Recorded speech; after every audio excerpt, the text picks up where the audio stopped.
오늘 메인 핵심의 이 주제는 부한자들을 위한 경고라는 제목을 가지고 함께 은혜를 나누려고 합니다. 자, 오늘 이 찬양이 이 메시지 설교하면서 찬양을 딱 부르면 굉장히 감동이 될 것 같아요. 좀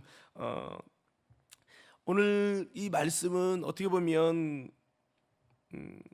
부한자들에게 주는 경고이지만 여기서 부하다는 건 재정적 부함만을 말하는 게 아니기 때문에 여러분 모두에게 좀 해당되고, 이 말씀이 사실 우리의 삶의 영적 주소를 바꿔낼 수 있는 아주 귀한 말씀입니다. 특별히 야고보서는, 여러분 야고보 사도가 예수님의 12제자 중에 최초로 순교당한 사도입니다. 여러분 AD 64년 정도 경에 가장 강력한 박해가 있었고요. 많은 그리스도인들이 죽었는데, 특별히 성령의 사람, 능력의 주의 사도들이 순교를 할 줄은 생각도 하지 못할 만큼 그런 일들이 있었는데, 야고보 사도는 그 핍박이 64년 되면 딱 일어난 게 아니라 이 전부터 강력한 핍박이 점점 고조되는 앞에의 그 전조 현상들, 그런 앞에 그 핍박들이 먼저 있었습니다. 그래서 야고보 사도는 이 부분, 그 고난과 핍박을 받으면서 그리스도인은 두 갈래로 나눠졌죠. 믿음을 지키는 사람이 있고, 믿음을 전혀 안 지키고 이제 복음을 버리고 그리스도를 포기하고 신앙의 길을 포기하고 넓은 길로 가는 이들이 있었어요. 복음을 지키는 이들은 핍박 중에도 힘들 중에도 예수 그리스도를 붙들고 여러분 전국을 소망하며 나갔던 자들이었겠죠. 여러분 이런 모든 광경을 지켜보면서 이 야고보 사도는 강력하게 행함이 있는 믿음이 있어야 한다라는 것을 강조해서 말씀을 했고요. 오늘 야고보서 5장은 그 부분의 마지막 장입니다. 아마 여러분들이 야고보서 5장을 생각하면 뭐만 기억나느냐? 너희 중에 병든 자가 있느냐? 저는 기도할 것이요. 아마 그 말씀이 좀 기억이 날 거예요. 그 말씀이 뒷부분에 있는 내용이고요.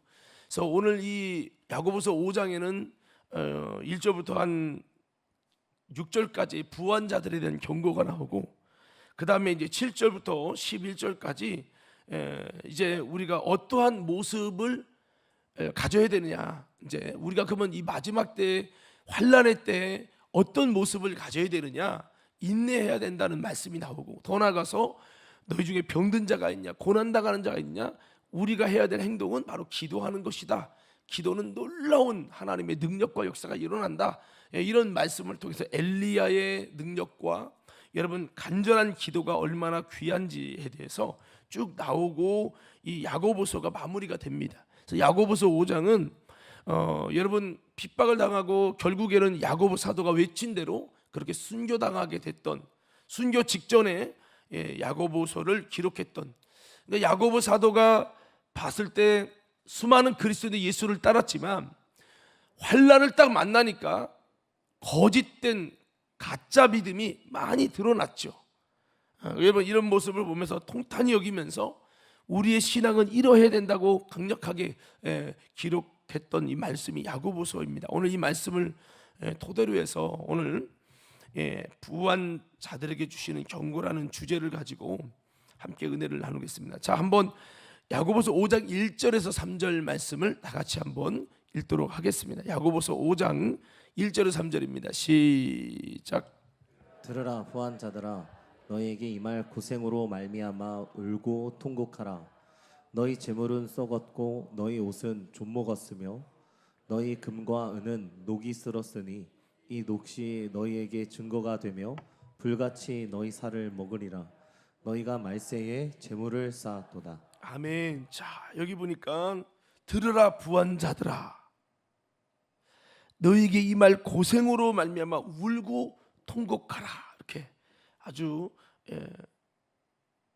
강력한 이런 메시지를 선포하고 있습니다. 그러나 너희 재물은 썩었고 너희 옷은 좀먹었고 너희 금과 은은 녹이 슬었고 이 녹이 너희에게 증거가 되고 불같이 너희 살을 먹을 것이다. 그러면서 너희가 말세에 재물을 쌓았도다, 이렇게 이야기합니다. 자, 너희에게 임할 고생으로 말미암아 울고 통곡하라. 한번 따라해 볼까요? 너희에게 임할 고생으로 말미암아 울고 통곡하라.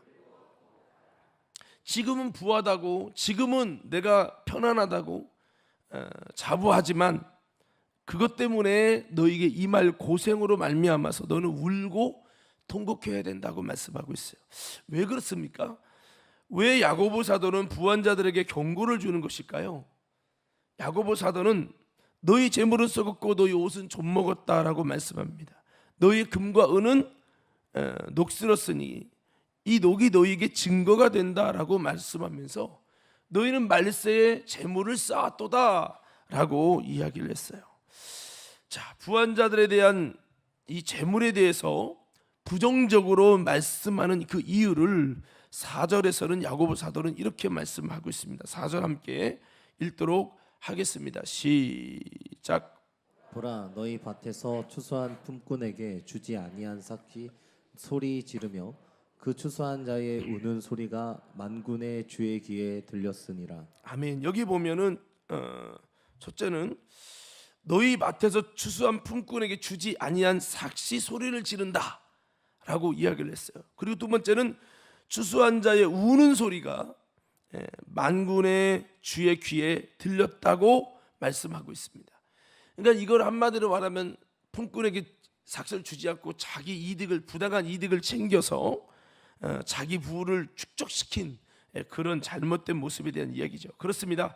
정당하게 부유케 된 것은 문제가 되지 않지만 그 당시 부한자들의 대부분이 가난한 노동자들의 대가를 주지 아니함으로 부당 이득을 챙겨서 부유하게 된 것이기 때문에 이것은 하나님 앞에 공정하지 않은 부를 취득한 것으로 죄가 되고 이 죄의 호소가 하나님 앞에 들려진다고 말씀하고 있는 것입니다.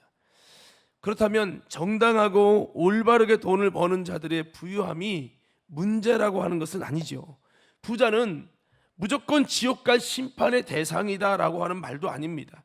정당하게 정직하게 부유함을 얻게 되었다면 그게 죄일 수가 없지요. 여러분 로또 복권 당첨이 돼가지고 갑자기 부자가 됐어요. 그러면 죄입니까? 여러분 심판받아야 됩니까? 그런 얘기는 아니죠. 날마다 일확천금을 노리고 복권에만 매달려서 요행함을 바라는 삶을 살아가는 것이 오히려 죄가 될 것입니다. 여러분 더 나아가서 오늘 이 말씀은 내로남불로서 자신의 이득을 위해서 남들의 눈에 피눈물 흘리게 하는 이들은 그 피가 반드시 그들에게 돌아갈 것이다 라고 하나님께서는 말씀하고 있는 겁니다. 예수님도 부자 청년이 이 죄를 여러분 무조건 정죄하지 않았어요. 다만 그가 하나님보다 돈을 더 사랑하는 재물을 우선하는 그 신앙인이었기 때문에 비록 십계명을 지키는 자였지만 그래도 재물이 신이 돼서 우상이 되어 있을 때 그런 우상 숭배자에게 재물을 버리고 주님을 따르도록 그렇게 말씀을 하셨던 거지. 여러분 부한 것이 무조건 죄다라고 주님이 부한 자들을 무조건 정죄시한 것은 아니었습니다. 이렇게 돈을 사랑하는 것이 때로는 일만하게 뿌리가 된다는 말씀대로 사실 그럼에도 불구하고 돈을 사랑하는 것은 굉장히 위험한 일입니다. 성경은 뭐를 말합니까? 한번 따라서 가난한 자가 복이 있도다. 그리고 또 한번 따라할까요? 돈을 사랑함이 일만하게 뿌리가 된다. 성경은 시종일관 돈을 사랑하는 것은 위험한 신앙이라고 말씀하고 있어요. 그렇습니다. 이 말씀은 변함없는 진리입니다. 그래서 부자가 천국 가기는 낙타가 바늘구멍 들어갈 만큼 어렵다고 하신 예수님의 그 말씀은 저는 굉장한, 지금도 유효한, 지금 이 시대는 갈수록 돈에 대한 가치가 올라가면서 물질 만능주의가 팽배하고 있어요. 살기 어려울수록 여러분 물질 만능주의가 팽배하고 돈이면 다 할 수 있다는 이 생각이 더 많은 사람들의 마음을 타락시키고 돈만을 우상처럼 섬기며 돈이면 다 되는 것처럼 움직이는 그런 시대로 만들어가고 있어요. 여러분, 부자가 천국 가기 어렵다라는 것은 나도 모르게 돈이 많으면 돈을 의지하고, 돈이 많으면 돈을 여러분 사모하고, 돈을 사랑하고, 돈이 원하면 모든 것을 움직이려고 하는, 마치 돈을 하나님의 자리에 둬서 하나님과 재물을, 하나님만큼 재물을 높여가지고 두 주인을 섬기는 그런 자들이 돼서 결국 하나님 나라에 못 들어가게 되는 일이 벌어진다는 거죠. 이 말은 무조건 노숙자처럼 돈 없이 살면 좋다, 그런 얘기를 말하는 게 아닙니다. 이 돈의 위험성을 말하고 있는 거예요. 여러분, 우리들은 돈을 얻을지라도 돈 때문에 시험 들고 돈 때문에 천국과 멀어지는 자가 되지 말기를 예수님 이름으로 축원합니다. 돈이라는 것이 되게 위험한 거예요. 그래서 부자가 천국 가기가 어렵다, 이런 말씀을 하셨죠. 이거 참 굉장히 중요한 말이에요. 이 말씀 속에 굉장히 깊은 영적인 진리가 들어있어요. 많은 사람이 돈을 추구하잖아요. 돈 많은 걸 사모하잖아요. 돈 벌려고 노력하잖아요. 그런데 돈이 많이 있는 부자가 되면 천국 가기가 어렵다는 이 말씀이 어떤 의미인지를 우리가 좀 잘 알아야 되고, 이런 말씀을 주님이 괜히 하시는 것이 아니라는 거죠. 자, 예수님의 12제자 중에 가룟 유다가 예수님의 제자였지만 그 가룟 유다는 돈을 사랑하는 자로서 결국은 예수님을 배반하고 버림받게 되는 일이 발생했습니다. 예수님의 12제자에 속했지만 그 중에 가장 돈을 밝혔던, 돈을 사랑했던, 돈에 대한 욕심이 있었던 자가 사탄의 밥이 돼서 예수님을 배반하고 팔게 됐다는 거. 은 30냥에 팔았죠, 예수님을. 돈을 사랑하는 것은 정말 위험한 일입니다. 오늘 부한자들을 위한 주님의 경고를 들으면서 구원의 비밀을 깨달으시고 마지막 때 우리가 그러면 어떠한 자로 세워져야 할지를 나누면서 더 나아가서 우리들의 삶의 영적인 주소를 어디에 둬야 될지를 잘 선택할 수 있는 하나님의 지혜가 저와 여러분 모두에게 임하기를 예수님 이름으로 축복합니다. 자, 오늘 부한자의 삶이 어떻게 돼야 되겠습니까? 부자의 삶은 결국 어떻게 흘러가게 된다고 오늘 야고보 사도는 말씀합니까? 우리 한번 5절 6절 한번 다 같이 읽겠습니다. 5절 6절입니다. 시작. 너희가 땅에서 사치하고 방종하여 살육의 날에 너희 마음을 살찌게 하였도다. 너희는 의인을 정죄하고 죽였으나 그는 너희에게 대항하지 아니하였느니라. 아멘. 자, 이 말씀에는 모든 부자를 정죄하는 게 아니고 올바르지 못한 악한 부자를 정죄하는 것인데요, 사람이 부자가 되게 되면 어떤 일들이 발생되냐면 여기 보면 5절에 너희가 땅에서 사치하고 방종하여 살육의 날에 너희 마음을 살찌게 하였도다 그랬잖아요. 5절 안에 이 부자가 되는 것이 왜 문제인지에 대해서 깊이 있게 이야기를 하고 있어요. 여기 첫 번째 보면 땅에서 사치하고, 이게 망하는 길 1번입니다. 땅에서 사치하는 거. 두 번째 방종하며 망하는 길 2번. 세 번째 살육의 날에 너희 마음을 살찌게 했도다. 마음을 살찌게 하는 것이 망하는 길 세 번째입니다. 이 말씀 속에 아주 깊은 의미가 들어있어요. 사랑하는 믿음의 성도 여러분, 망하는 길로 가지 말기를 예수 이름으로 축복합니다. 자, 여러분, 우리가 망하는 길이 뭔지를 좀 아셔야 됩니다. 자, 그래서 예수님은 부자가 천국 가는 게 낙타가 바늘구멍 들어갈 만큼 어렵다고 하셨어요. 왜죠? 이런 잘못된 삶 때문에 그래요. 땅에서 사치하고 방종하고 살육의 날에 너희 마음을 살찌게 했도다. 사실 대부분 부자가 이 세 가지 중에 안 걸리는 분은 없습니다. 물론 검소한 분이 있어요. 그런데도 불구하고 이 세 가지 중에 걸릴 확률이 굉장히 많다는 거죠. 이게 참 이거를 이기고 뚫고 나가야 되는 거죠. 그러니까 부자가 왜 부자면 돈 많으면 무조건 지옥 간다는 얘기입니까? 아니, 그게 아니에요. 여러분, 부자가 왜 구원받기가 낙타가 바늘구멍 들어갈 만큼 어렵다고 했느냐? 그 이유는 아까 여러분 5절에 말씀했던 이런 잘못된 삶 때문에 그렇습니다. 그러나 올바로 살아가는 청지기가 된다면 부자이면서도 복된 하나님의 은혜를 입게 될 것입니다. 부자이면서도 복된 삶을 살았던 성경의 인물들이 참 많이 있어요. 다윗의 삶, 요셉의 삶, 아브라함의 삶, 고넬료의 삶, 나사로의 삶, 니고데모와 부자 요셉, 여러분 이런 사람만 보더라도 굉장히 재정적 부자였어요. 근데 이들이 이 부자의 삶에서 나타나는 안 좋은 현상들이 그를 지배하지 못하도록 그들 스스로를 영적으로 잘 이렇게 해가지고요, 정말 의로운 부자가 되고 영적인 부자가 되고 은혜로운 부자가 되고 하나님의 나라를 위해 철저히 준비된 부자가 되었다라고 하는 거죠. 오늘 살아가는 믿음의 성도 여러분, 저와 여러분들도 여러분 부자일지라도 내게 재정이 부어질지라도 여러분 우리는 정말 하나님의 나라라 멀어지지 않도록 은혜로운 영적인 부자로 다윗처럼 요셉처럼 아브라함처럼 아름답게 세워지는 믿음의 성도들의 삶이 되기를 예수님 이름으로 축복합니다. 우리가요 부에 취할 줄도 알고 여러분 가난에 취할 줄도 알고 이 모든 부분이 일체의 비교를 배우는 건 되게 중요한 거예요. 멀쩡하던 사람이 가난할 때 참 신앙 좋던 사람이요 주님께 기도하며 축복을 받아서 재정에 복이 부어지니까요 그때부터 하나님을 떠나고 복음을 떠나고 진리를 떠나고 여러분 정말 그 심령이 완전히 변질되는 그런 분들이 얼마나 많은지 모릅니다. 여러분 그래서 우리는 여러분들이 지금 없을 때 지금 이런 작정을 해봐야 돼요. 한번 따라 외쳐봅시다. 주여, 크게 좀 해보세요. 진실하게. 주여, 부요함을 얻을지라도 넘어지지 않는 하나님의 사람으로 만들어지게 도와주십시오.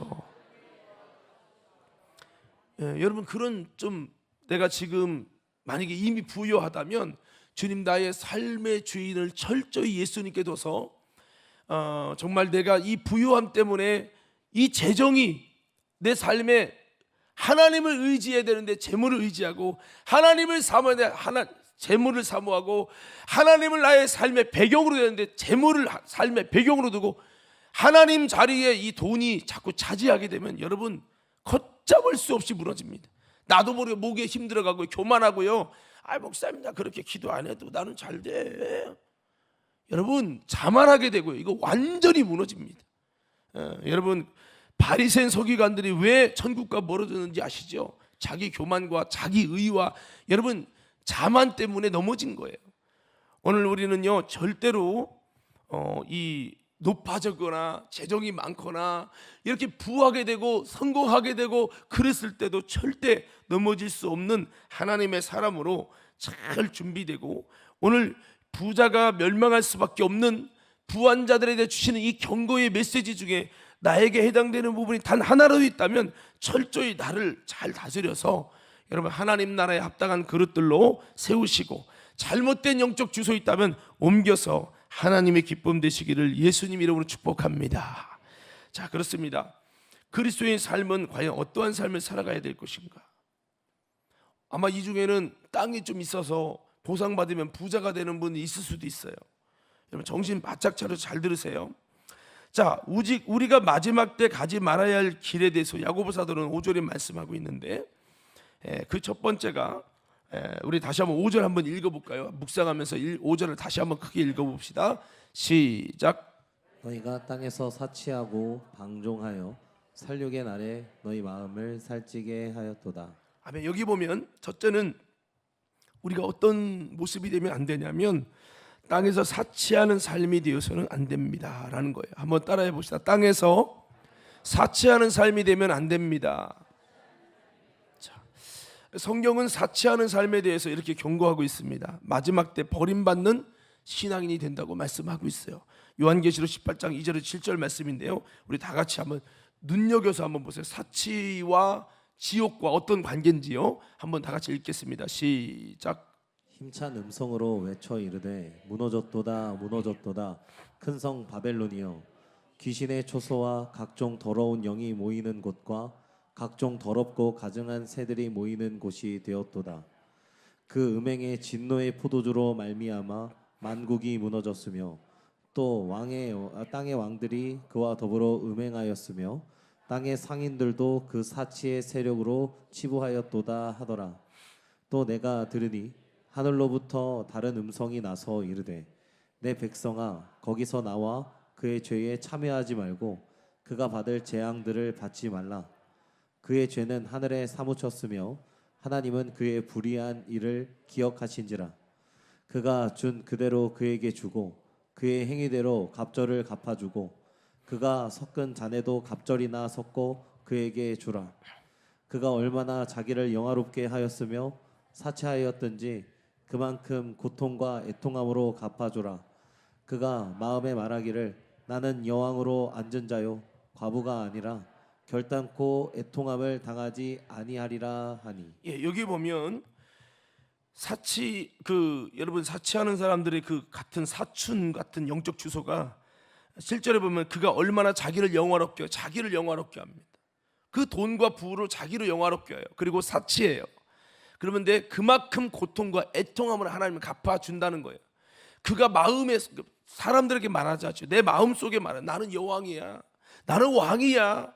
예, 왕자로 앉은 자로 자기 스스로를 그렇게 부함을 가지고 그렇게 하는 거죠. 그러면서 여러분 과부가 아니라 결단코 애통함을 당하지 아니하리라. 나는 애통함을 겪지 않을 거야. 내 돈이 있기 때문에 나는 앞으로 100년 동안 편안하게 잘 살 수 있어. 이 부면 가만히만 있어도 나는 인생에 돈 직장 안 다녀도 되는 사람이야 하면서 이것이 본인 스스로를 막 의기양양하게 왕처럼 만드는 거죠. 근데 성경에 보면 그 행위대로 갑절을 갚아주고 그가 섞은 잔에도 갑절이나 섞어 그에게 줘라. 섞은 잔이라는 건 뭔가 신앙과 여러분 위선이 막 섞여, 죄악이 막 섞여 있는 거예요. 그대로 갚아준다는. 근데 4절에 보면 이런 말씀이 나옵니다. 내 백성아 거기서 나와서 그의 죄에 참여하지 말고 그가 받을 재앙들을 받지 말라. 내 백성아 거기서 나와라. 멸망받을 그 자리에서 나와라. 그렇게 말씀하고 있어. 한번 따라합시다. 내 백성아 그곳에서 나와라. 그 죄에 참여하지 말고 그가 받을 재앙을 받지 말고 그것을 빨리 나오라고 말씀하고 있습니다. 여러분 이 내용을 쭉 묵상해 보면 사치의 죄가 얼마나 위험한지를 말하고 있는 거예요.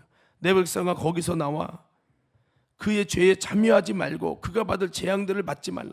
많은 이들이 그렇게 하니까요. 돈 많은 사람끼리 뭉쳐가지고 그렇게 사는 삶이 있잖아요. 그러면 안 된다는 거죠. 왜 그렇습니까? 내가 번 돈 내 맘대로 쓰겠다는데 무슨 상관입니까? 라고 말할 수 있을 거예요. 근데 이게 왜 하나님 앞에 죄가 될까요? 여러분 오늘 성경의 말씀에 오늘 이 시대는요 말세 시대였어요. 지금도 마찬가지겠지만 이 말은 수많은 이들이 배고픔과 가난에 고통당하고 있는 이때였습니다. 그때는 기독교인들이 박해당하는 그때였죠.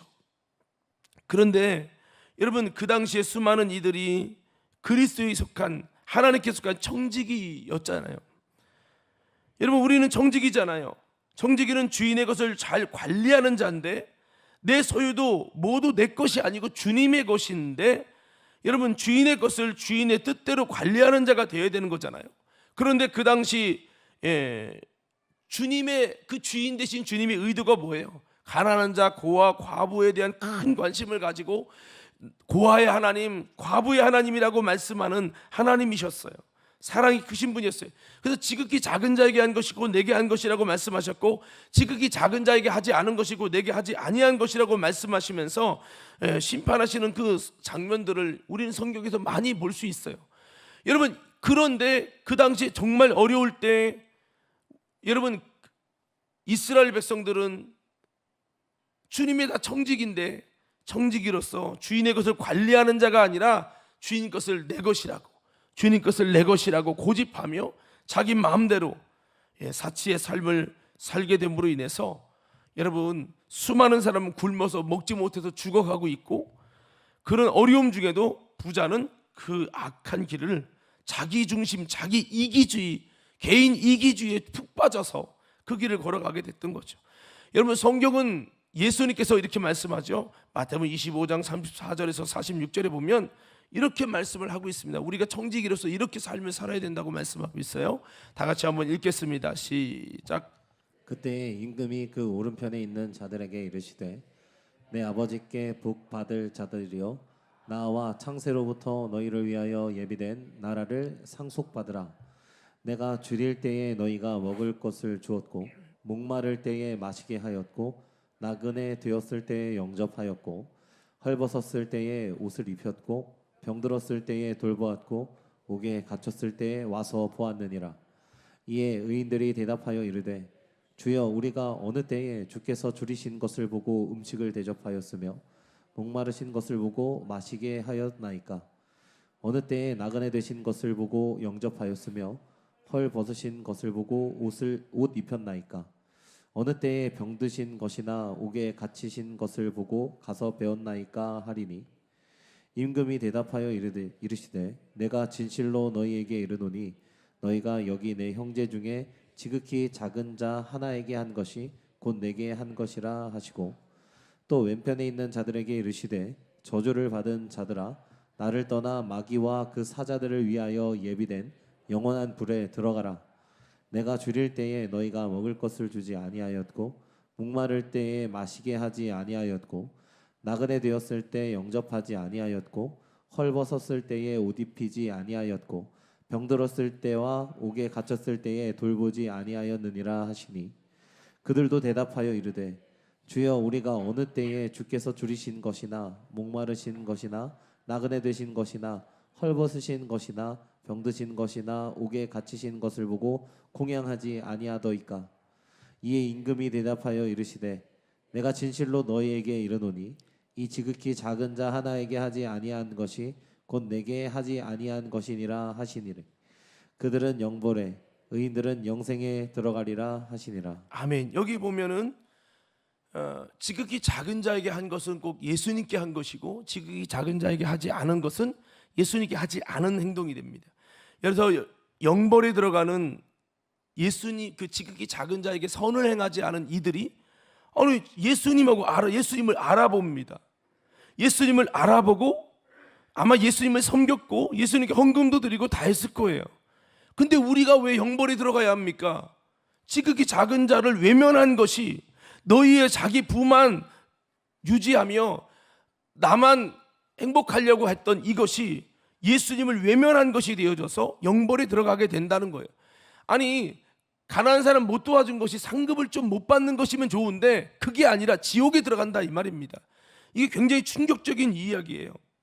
그리스도인들은 내 소유가 주님이 맡겨주신 주인의 것으로 이 작은 것에 충성된 자가 되어야 된다고 말씀하고 있어요. 주님이 맡겨주신 돈을 내 돈이라고 내 마음대로 사용하고 사치하며 낭비하는 만큼 결정적으로 중요할 때 주님을 위해서 사용할 수 없게 되어진다는 거죠. 영혼 구원을 위해서 인생을 살리기 위해서 주님의 몸된 교회를 위해서 사용할 수 없게 된다는 것입니다. 이것이 하나님 앞에 주인의 것을 낭비하는 불의한 정직이가 된다고 하는 거죠. 그러면요 우리는 우리가 가진 재물을 어떻게 사용해야 됩니까? 누가복음 16장 9절에서 13절 말씀에 보면 이렇게 사용해야 된다고 말씀하고 있습니다. 다 같이 한번 읽어보겠습니다. 시작. 내가 너희에게 말하노니 불의의 재물로 친구를 사귀라. 그리하면 그 재물이 없어질 때에 그들이 너희를 영주할 처소로 영접하리라. 잠깐만요. 우리가 안 읽고 이렇게 쳐다만 보고 계시는 분인데 여러분 다 읽으면서 여러분들이 좀 입으로 선포하시면서 읽으면서 하시기 바랍니다. 10절부터 시작. 지극히 작은 것에 충성된 자는 큰 것에도 충성되고 지극히 작은 것에 불의한 자는 큰 것에도 불의하니라. 너희가 만일 불의한 재물에도 충성하지 아니하면 누가 참된 것으로 너희에게 맡기겠느냐? 너희가 만일 남의 것에 충성하지 아니하면 누가 너희의 것을 너희에게 주겠느냐? 집 하인이 두 주인을 섬길 수 없나니 혹 이를 미워하고 저를 사랑하거나 혹 이를 중히 여기고 저를 경히 여길 것임이니라.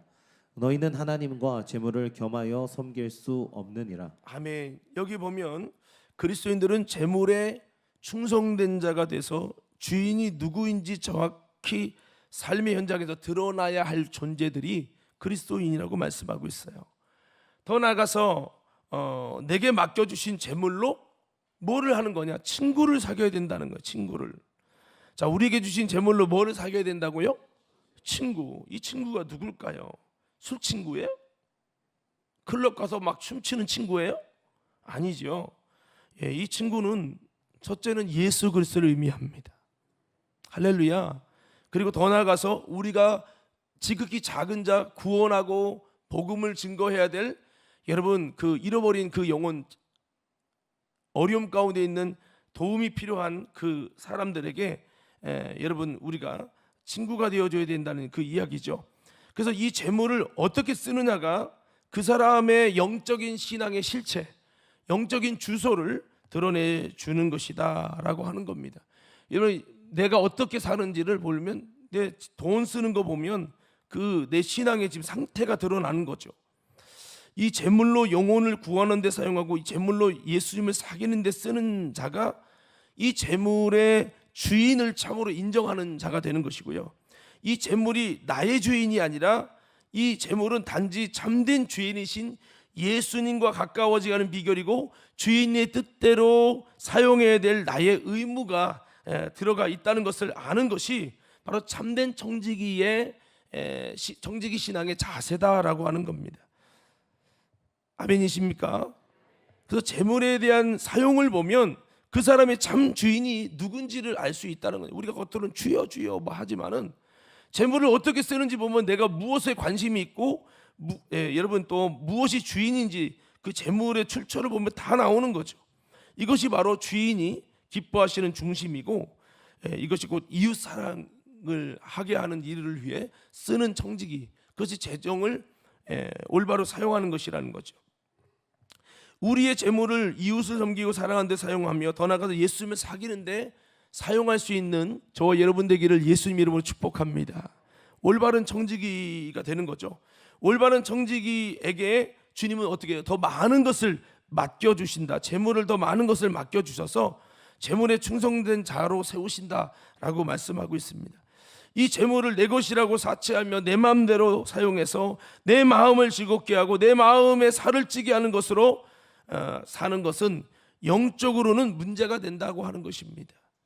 돈이 많다고 내 마음대로 비싼 차 사고 비싼 음식 먹고 충분히 그 재물로 많은 이들에게 사랑과 생명과 은혜를 줄 수 있는데도 선을 행하지 않고 내 이득과 내 마음과 내 육체만을 위해서 살찌우게 하는데 힘쓰는 삶을 살아간다면 이 이기적인 삶에 대한 하나님의 심판이 있을 것이다 라고 말씀하는 게 오늘 부한자들에 대한 경고입니다. 어찌 보면 그리스도인의 삶에 있어서 재물은 결코 자신만을 위한 것이 아니라 주님의 것이고 주님의 뜻을 위해 내게 맡겨주신 하나님의 선물인 것이죠. 이 선물을 허비하고 낭비하는 삶에는 반드시 심판이 있게 될 것이라고 성경은 경고하고 있는 겁니다. 따라서 많은 이들이 돈을 벌려는 목적이 결국은 자신의 즐거움과 자신의 마음을 살찌게 하고 주님의 뜻보다는 내 뜻을 이루려는 자기 욕심과 자기 만족에서 출발되었기 때문에 하나님을 돈을 사랑하는 것이 일만하게 뿌리가 된다고 말씀하고 있는 거죠. 우리는요, 돈 벌어야 목적이 더 많이 벌어서 더 많이 관리하게 되면 이것이 주님의 뜻에 맞게 주님이 기뻐하신 영혼 구원과 수많은 생명을 살리고 어려운 분들을 돕고 여러분 예수님을 사귀는데 사용하기 원한다는 비전을 가지고 재정의 복을 달라고 기도하는 우리 믿음의 성도들 되기를 예수님 이름으로 축복합니다. 이런 모습이 돼야 되지. 안 그러면요 안 되는 거예요. 어떤 분이 이렇게 젊은데 사업을 해서 30대 중반인데 사업을 해서 막 재정이 확 미국까지 진출하고 막 그랬어요. 근데 가만히 보니까 목적은 선해요. 이걸 벌어서 선교를 위해서 막 하겠다고. 근데 나중에 보니까 11조도 안 하고 하나님께 드린다는 되게 인색한 거예요. 그래 인색할 수밖에 없도록 시스템을 다 바꿔서 만들어 놓은 거야. 근데 그게 다 드러나죠. 사람은 속여도 하나님은 속일 수 없으니까요. 여러분 얼마든지 자기 일을 합리화시킬 수 있습니다. 여러분 우리는 돈 벌라는 목적이 다시 한번 올바르게 세워져서 여러분 이것이 나의 사치와 나의 향락을 위해서가 아니라 다시 한번 하나님의 나라와 하나님의 뜻을 위해 올바른 청지가 돼서 하나님이 기뻐하시는 목적을 위한 것으로 이렇게 여러분 재정의 은혜를 구하는 우리 심령들로 세워져서 하나님께서 저와 여러분에게 더 많은 것을 맡겨줄 수 있는 하나님의 사람들 될 수 있게 되기를 간절히 축복합니다. 여러분 이 돈을 제대로 쓰는 자에게 주님은 더 많은 것을 맡겨주신다라고 했어요. 우리 한번 옆 사람에게 축복하며 인사해볼까요? 하나님께서 더 많은 것으로 맡겨줄 수 있는 올바른 청지기가 되십시다. 할렐루야. 저는 우리 교회 가운데 한 달에 1,000만 원 11조 할 수 있는 축복자가 나오길 원합니다. 기도하기는 한 10명 나오게 하옵소서. 그 말은 한 달에 1억 벌 수 있는 축복자가 나오게 해달라는 거죠. 예, 여러분, 우리 삶의 재물의 주인을 오직 예수님에게 돌린 자, 그 자가 하나님께 영광을 얻을 수 있는 참된 하나님의 사람인 거죠. 그래서 재정이 많게 되면 나도 모르게 사치하고 자기의 즐거움을 위해 그렇게 나가다 보니까 결국은 무너지는 거죠.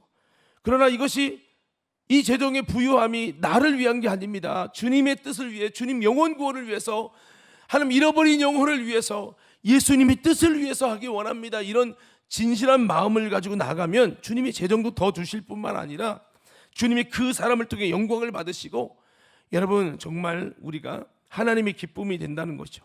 자, 두 번째는요, 오늘 이 아까 야고보서 5장 5절에 보면 방종하여 이렇게 돼 있어요.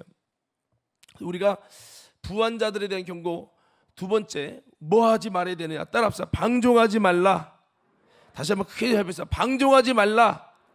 자, 방종이 뭘까요? 제가 띄워놨는데 주님이 맡겨주신 것들을 낭비하는 삶이 방종입니다. 그래서 낭비하지 않는 삶을 살아가라라고 하는 것입니다. 자, 우리 5장 5절 다시 한번 읽어보겠습니다. 야고보서 5장 5절 묵상하면서 한번 읽어봅시다. 시작.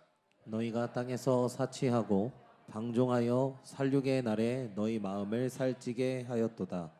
자, 여기 보니까 사치라는 말은 필요 이상으로 사용해서 낭비하는 걸 의미하죠. 사치와 방종과 이어지는 거예요. 부자들의 삶의 특징은 사치입니다. 필요 이상으로 낭비한다는 거죠. 물론 그렇지 않은 검소한 부자들도 있습니다만, 누가복음 16장 1절 2절을 보면 또한 제자들에게 이르시되 어떤 부자에게 청지기가 있는데 그가 주인의 소유를 낭비한다는 말이 그 주인에게 들린지라. 주인이 그를 불러 이르되 내가 내게 대하여 들은 이 말이 어찌 됨이냐, 내가 보던 일을 세마라 청지기 직무를 계속하지 못하리라 하니. 그렇게 했어요. 주인의 소유를, 청지기는 내게 아니죠. 주인 거죠. 주인 거를 관리하는 그 직무죠.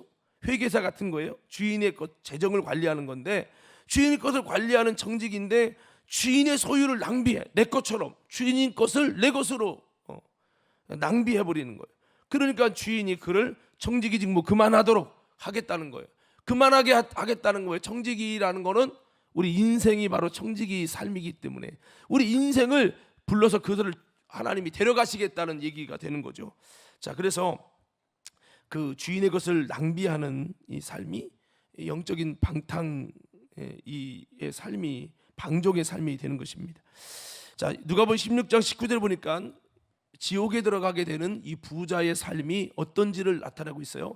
이 19절 안에 여러분 부자가 지옥 가는 이유가 다 들어있죠. 19절 함께 읽겠습니다. 시작.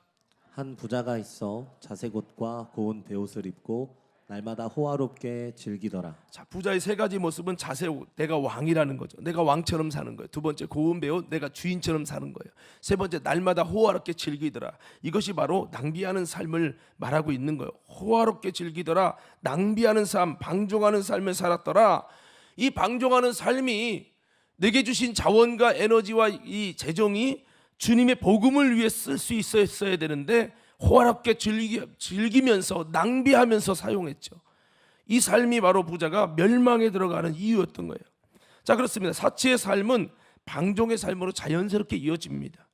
필요 이상으로 옷을 사고 물건을 사고 수많은 것들을 사게 되면서 필요 이상으로 돈을 낭비하고 주님이 맡겨주신 것들을 낭비하게 되면서 방종의 삶이 시작됩니다. 방종은 주인의 것을 허비한다는 뜻으로 낭비되는 삶을 말합니다. 시간의 낭비, 재정의 낭비, 에너지의 낭비, 열정의 낭비, 관심의 낭비 등 수많은 것들을 낭비하게 됩니다. 낭비하는 삶의 문제는 정말 집중하고 투자해야 될 때 할 수 없게 된다라고 하는 문제점을 갖고 있습니다. 악을 향하여 낭비된 만큼 선을 향하여 힘을 쓸 수 없게 되고 주님이 원하는 일에 집중할 수가 없다는 거예요.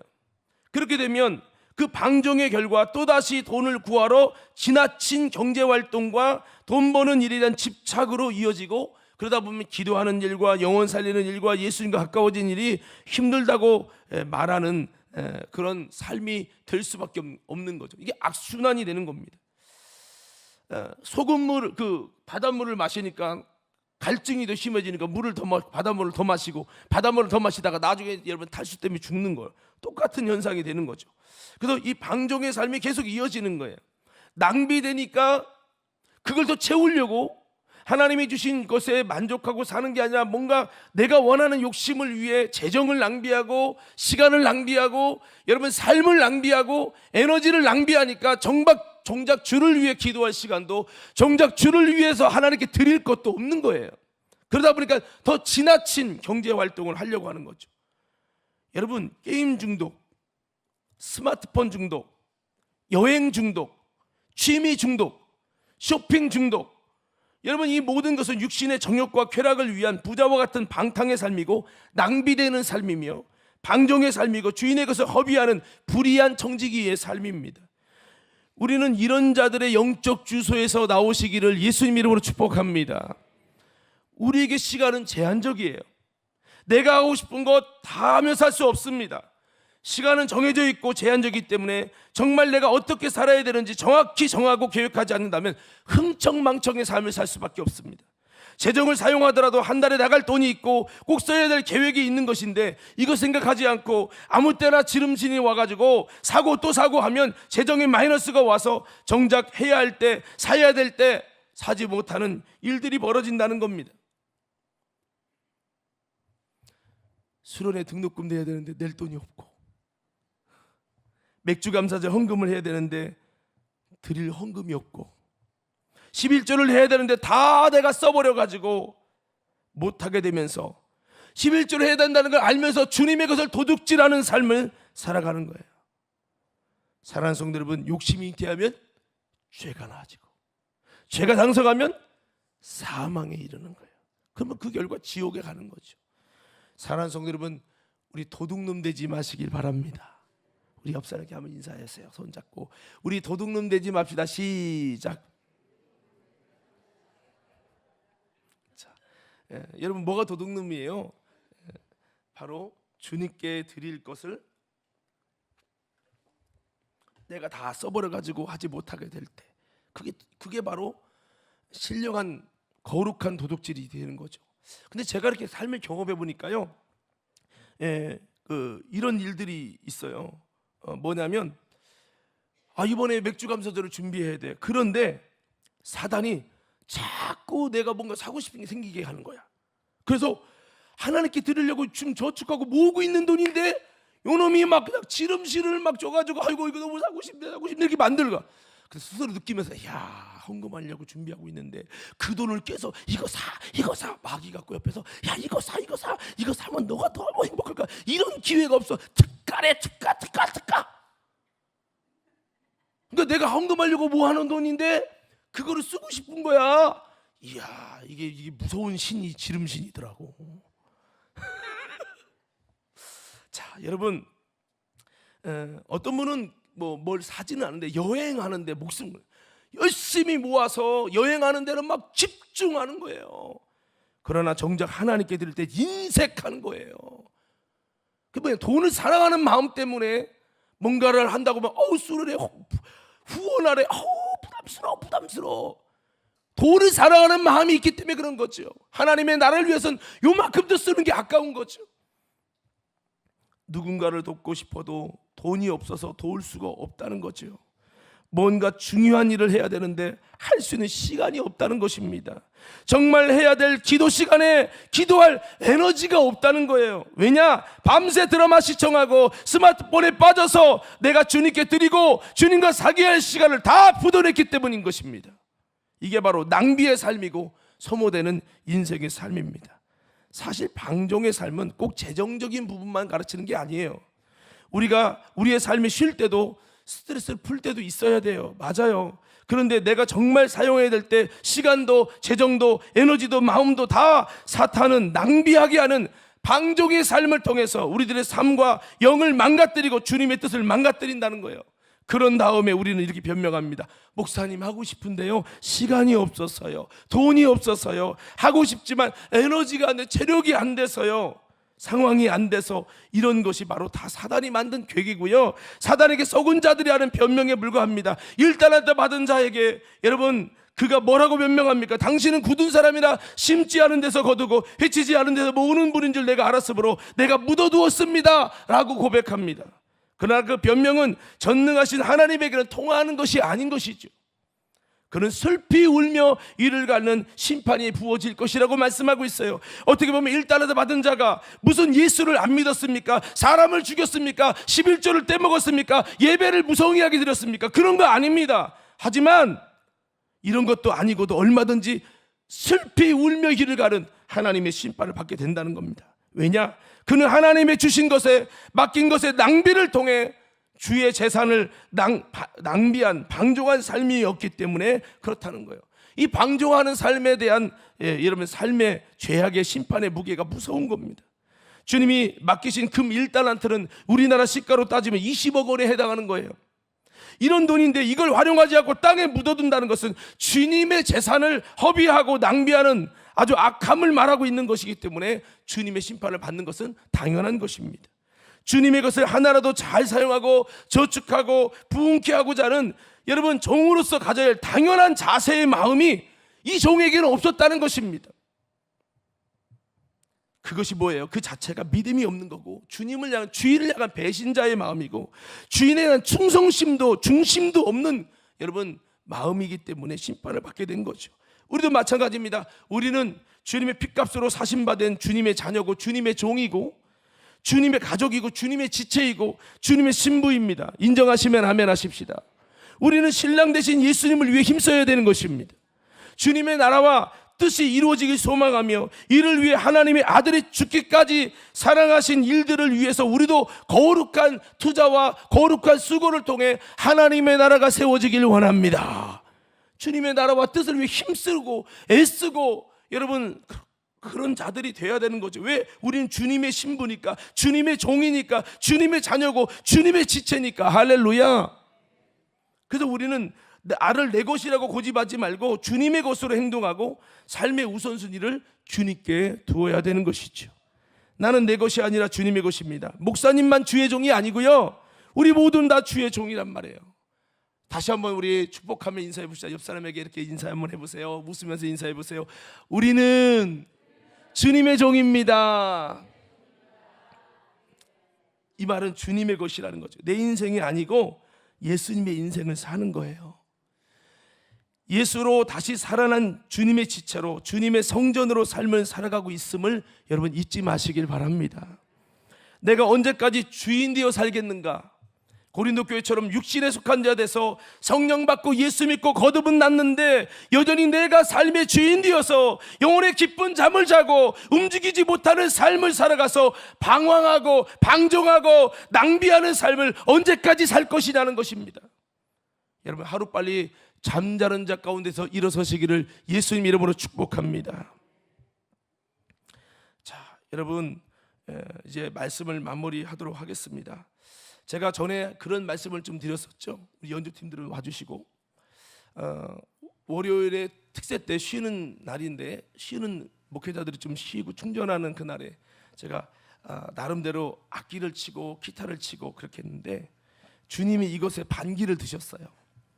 그래서 제가 주님 이런 것도 못합니까? 제게는 반박이 있었어요. 저는 이해할 수 없었어요.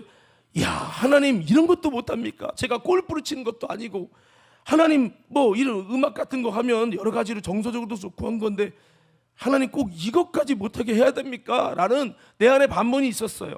그러나 결국 주님께 깨닫고 순종을 했죠. 근데 가만히 생각해 보니까 지금 특세고 영적인 전쟁 기간이고 하나라도 성도들이 기도하는 이 강력한 일에 실패되지 않도록 내가 담임 목사로서 기도하며 중보하며 더욱더 싸워나가야 될 때 내가 기타를 치고 있는 것은 물론 아주 나쁜 행동은 아니지만 그래도 지금 내가 이거 할 때가 아니라는 마음을 깨닫게 됐어요. 이것은 마치 왕이 출전하는 그 전쟁에 다윗이 성을 거니며 출전하지 않고 기도도 하지 않고 성을 거닐다가 밧세바를 보고 죄를 짓게 되는 모습과 마찬가지가 될 수 있다는 거죠. 그래서 이런 고백을 했어요. 주님, 이 남은 기간 동안 제가 하고 싶어도 기타를 치지 않겠습니다. 절제의 삶을 하겠다는 결단을 했어요. 그러면서 성경 읽고 기도하고 이것에 집중했어요. 이것을 주님이 원한다는 걸 느꼈기 때문입니다. 그리고 일주일 지나서 우리 아내의 갑상선에 혹을 떼고 조직 검사를 받아야 되는 그 날, 병원 날에 다가왔는데 그 결과 갑상선에 혹이 사라졌고 스스로 치유됐고 이제 얼마 지나지 않아서 그냥 사라지게 될 것이니까 검사할 필요가 없다는 소견을 받았을 때 늦었지만 주님이 원하는 것을 선택하며 결단하며 절제하며 순종하는 삶에 주신 작은 선물, 아니 큰 선물을 제가 느꼈던 겁니다. 우리는 나 자신이 난 내 인생 내 맘대로 살 거야 라고 여러분 그렇게 생각할 때가 있는데요, 절대 아니라는 것을 기억하셔야 됩니다. 난 내 것이 아닙니다. 여러분, 주님의 것입니다. 이것이 여러분 신앙 안에 세팅되지 않는다면 여러분 육신에 속한 자요, 깨어있지 못한 잠든 자가 되고 마는 겁니다.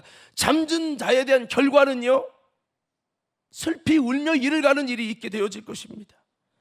우리는 다시 한번 주님의 선한 청지가 되어서 여러분 정말 주님만이 왕이시라고 여러분 다시 한번 우리 삶의 정체성을 온전하게 하나님께 올려드리는 믿음의 삶이 될 수 있게 되기를 예수 이름으로 축복합니다.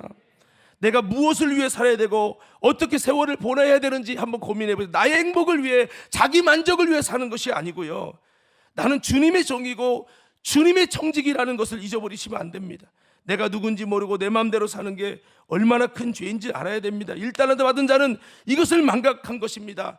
우리도 이런 악한 종이 되지 말아야 됩니다. 내게 주신 재물, 시간, 열정, 믿음, 마음까지도 주님의 기쁨이 되기 원합니다. 다시 한번 낭비하는 삶, 방종의 삶이 되지 말고 신령하고 거룩한 것들을 낭비하지 말기를 원합니다. 여러분, 우리 가운데 시간과 재정과 열정, 모든 것들을 하나님의 뜻과 상관없이 낭비해서 정작 주를 위해 드리고 주님의 기쁨이 될 때 하지 못하게 만드는 것이 누구 역사냐? 뺏어가고 속이는 마귀의 역사라는 겁니다. 제가 여러분 왜 가요를 안 부르냐면 제가 성대가 약해요. 보니까 성대가 기형이래요. 성대가 잘 쉬어요.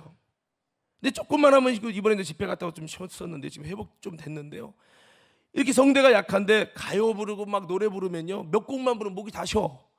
이 소중한 목을 쓸데없는 유행가 부르냐고 내 목을 낭비하고 싶지 않은 겁니다. 좀 내 얼마 못 쓰고 낭비돼서 이미 얼마 못 쓰고 사라지는 목소리를 좀 더 가치 있게 사용하자.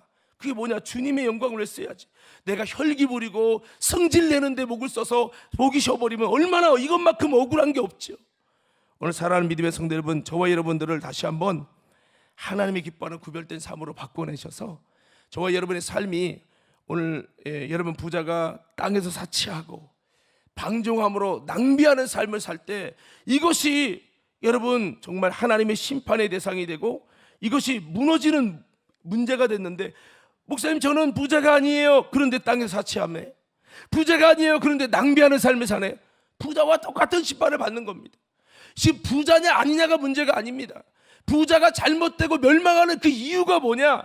땅에서 사치하고 방종하는 이런 삶이 마지막에 심판을 받듯이 오늘 우리는 다시 한번 이렇게 되지 않고 믿음으로 승리하는 저와 여러분 모두가 되기를 예수님 이름으로 축복합니다.